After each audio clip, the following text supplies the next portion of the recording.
مدرسہ نداء اسلام کے ماہران طالب علم عزیزم ثاقب سلمہ کو دعوت اسٹیج دیتا ہوں کہ وہ آئے اور اپنی تقریر پیش کریں. میں السلام علیکم ورحمۃ اللہ وبرکاتہ. نحمده ونصلي على رسوله الكريم. أما بعد، أعوذ بالله من الشيطان الرجيم. بسم الله الرحمن الرحيم.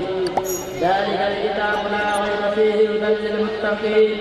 وقال النبي صلى الله عليه وسلم: خيركم من تعلم القرآن وعلمه. الہی رونق اسلام کے سامان پیدا کرے، الہی رونق اسلام کے سامان پیدا کرے، دلوں میں مومنوں کے علمت قرآن پیدا کرے. صدر محترم، اسٹیج پر آنے کا فروز، بزرگان دین اور حاضرین جلسہ، آج کے دن میں اور آج کے مبارک اجلاس میں میرا موضوع ہے سفر دنیا کے گھر سے پاکستان کی قرآن پاک ہے. ہمیں چاہتے سوچنا عقید ہے کہ اس کا ایک علم سچا صادق ہے. وہ قرآن کتاب ہے جسی صادقہ پر حق ہونے میں کوئی شک و شبہ نہیں، اور جس کے بارے میں شہنشاہ بتا جناب محمد رسول اللہ صلی اللہ علیہ وسلم نے ارشاد فرمایا کہ تم نے بہتر وہ شخص ہے جو قرآن سیکھے اور سکھائے. دعا کیجیے کہ اللہ تعالی ہم سب کو قرآن پاک کی مدد سے مالا مال فرمائے. آمین. نوجوانوں دوستو، گجرات کی طرف سے عطا کرتا وہ حسین کرتا ہے جسے 23 برس کی قلیل مدت میں پورا عالم میں وہ انقلاب برپا کر دیا کہ بڑے سے بڑے فصحاء، بلغاء، ادباء اور شعراء حلال رشید ہو گئے. اس کے آگے کسی کا پتھر جنوب ہو گئے. دوستو، یہ وہ قرآن ہے جو دنیا تک کے انسان کے لیے صلاح کا ہدایت رحمت ہے. یہ وہ قرآن ہے جسے رسول کے انسان کے احسان بخشا. یہ وہ قرآن ہے جس کی برکت سے مذکور خردوں کو تعلیم بخشی. وہاں یہ وہ قرآن ہے جس کی برکت سے جنات و شیاطین کا آسمانوں پر جانا بند ہوا. وہاں یہ وہ قرآن ہے جس کی برکت سے عزت و رحمت کے کامیابی گر گئے. وہاں یہ وہ قرآن ہے جس کی برکت سے عمر فاروق رضی اللہ تعالیٰ عنہ کو نصیب ہوا. یہ وہ قرآن ہے جس کی برکت سے زندگی سے باہر پیدا ہوئے. محترم دوستو، آج کے اس نازک گھر میں عزت کلام کا موضوع سمجھا جاتا ہے. اس کے الفاظ کو اپنا حماقت بتایا جاتا ہے. کہا جاتا ہے اس کا اپنا اور کے سمجھے پڑھنا رسول ہے.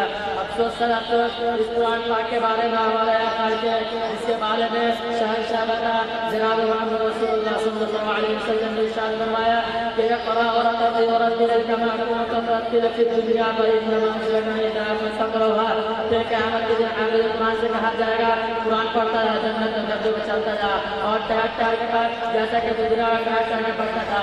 اور بس تیرا مقام ٹھہرنا وہی ہے جہاں آخری آخر پہنچے. یاد رکھو جو قرآن دنیا کے سے بڑی نعمت ہے. زمین و آسمان، چاند سورج اور ستارہ کوئی اس نعمت کا مقابلہ نہیں کر سکتے. قرآن رب کائنات کا مقدس اور عظیم کلام ہے اور کینا کے جب اس کے اتارنے والا نہیں، جس ذریعے تعالیٰ کا وہ بھی علی، جس ذات پر نازل وہ بھی علی، جس مقام پر نازل وہ بھی علی، اس رات میں نازل ہوا 1000 مہینے سے بڑھتا ہے اور اس مہینے میں نازل 1000 مہینے سے بڑھتا ہے. اللہ کا مقدس اور پاکیزہ کلام تمام کلام کے ساتھ چلا بڑھتا ہے. حدیث پاک ہے فضل کلام اللہ علی سائر کبر اللہ علی خلقی، کہ اللہ کے کلام کے سب کلام پر ایسی فضیلت ہے جسے خدا عز و جل ثنا تمام مخلوق پر اللہ کا جلال اور کا پیغام نے ارشاد فرمایا کہ جس نے قرآن پڑھا اور اس پر عمل کیا تو اس کو آج جنت تک قیامت کی سورج سے بھی زیادہ رشتہ دکھایا جائے گا. غور کرنے کا مقام ہے جب کوئی سوال کر کے بنائے تو نعم سے نوازا جائے گا تو خود پڑھنے والے کا مرتبہ کیا ہوگا. حضرات، قیامت کا میدان ہوگا اور اسے 10 سال کی جد پر جانے والی بچی ہوگی. حافظ قرآن کی بارگاہ میں سفارش کرے گا، پروردگار عالم کی سفارش قبول کرے گا اور حافظ قرآن کی برکت سے نجات عطا ہوگی. مسلمانوں، قرآن کریم کو عظیم برکت اور سعادت ہے، شروع خدا بندی ہے، معدن یقینات سے چشم زندگی ہے. وہ عرب قوم جو پشتا پشت سے مدہ چلی آ رہی تھی، دنیا جس کو ذلیل عقید جاتی تھی، تو ان کو ان کی نیکیوں میں چھیلنے والا جاتا تو ان کو جلال کا خطاب دیتا. لیکن جب قرآن آیا تو جن کا نام جلال کا صحابہ کرام ہو گیا، جن کو نفس سے آتے حضرت عمر رضی اللہ عنہ کا اعزاز دیا. جس زمانے کا نام جاہلیت تھا اس کا نام خلق قرون ہو گیا. اور مردہ قوم جو کرم نہیں لے سکتی تھی، آپ لوگوں کو ایسی رس ہو گئی کہ کیسے کسی کا گروہ کھانے کھلا دیا، بڑی بڑی سلطنت اور حکومت کا تختہ الٹ دیا.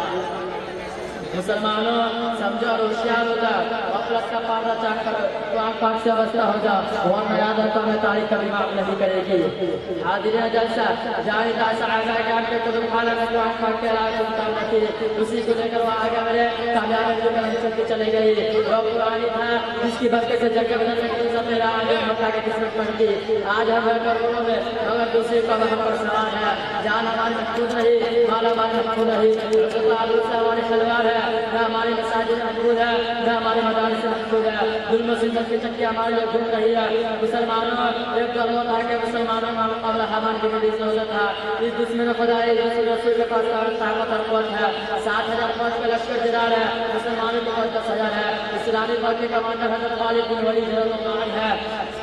مشورہ ہوتا ہے اور حضرت خالد بن ولید رضی اللہ عنہ سے کہا جاتا ہے کہ آپ 300 آدمی لے کر گئے اور پتہ لگائے کہ دشمن کے پاس کہاں ہے، اس کی تعداد کتنی ہے، اس کے پاس سامان کیا ہے۔ صحابہ عرض کرتے ہیں آپ کی ایمانی قوت آپ کو بات ہو مگر یہ دنیا کا اسباب ہے، 30 آدمی کچھ نہیں ہوتے، کم از کم 60 آدمی جا چونچہ 30 آدمی کا اضافہ کر دے گا۔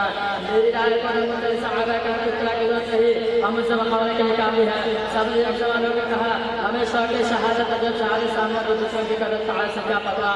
حامان بن کہتا ہے کہ ہم تو سمجھتے تھے مسلمانوں کو ہم بڑی سمجھدار ہے، لیکن معلوم ہوتا ہے کہ محمد کو 60,000 سے لڑنے کے 60 آدمی لے کر آئے، جہاں تو پر ہم مارتا ہے اور لوگوں کو جو شاپا دیتا ہے۔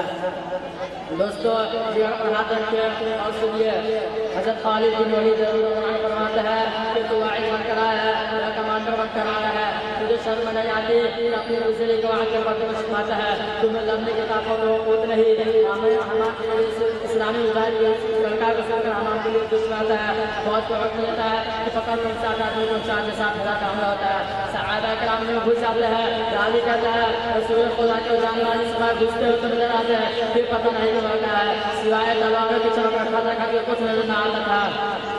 صرف 3 گھنٹے میں جنگ کا فیصلہ ہوتا ہے، تاریخ شاہد ہے، زمین و آسمان گواہ ہے کہ 7,000 کا مقرر کیا۔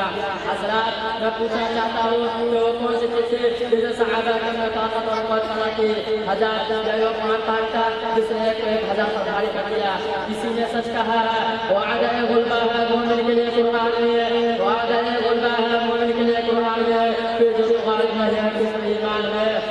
خدا نہ خواستہ آج ہم اپنے بچوں کو ایسے کلائے کہ دین سے دور رکھا، ہماری نسلیں کفر دین نعمت کا وجہ دنیا بھی دور کر رہی ہے، خدا کے ہاتھ جواب دینا ہوگا۔